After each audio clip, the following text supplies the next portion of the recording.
সহসভাপতি জনাব আনিসুজ্জামান এবং আরও একজন সহসভাপতি জনাব আবু মোহাম্মদ সাজ্জাদ। আপনারা দেখতে পাচ্ছেন স্ক্রিনে আমাদের বাংলাদেশ রাগবি ফেডারেশন ইউনিয়নের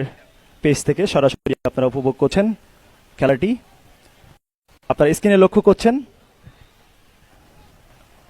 দেখতে পাচ্ছি বাংলাদেশ রাগবি ফেডারেশন ইউনিয়নের সম্মানিত সদস্য জনাব সরোয়ার রাকিব,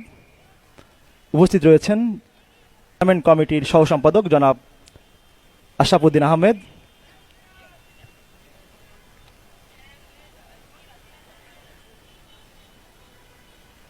আবারও মাঠের 22 মিটার লাইনের কাছাকাছি স্কাম কুড়িগ্রাম জেলা ক্রীড়া সংস্থার খেলোয়াড় নাম্বার 4, সেখান থেকে আবারও সুন্দর একটি পাস, দিগন্ত সরকার বিজয় সেখান থেকে এগিয়ে চলেছেন, আবারও পাস করলেন। মাঠের একবারে উল্টা দিকে পাস দেওয়া নেওয়ার মধ্যে তারা আছেন, সুন্দর চেষ্টা নাম্বার 15, আবারও নাম্বার 5 কুড়িগ্রাম জেলা ক্রীড়া সংস্থার খেলোয়াড়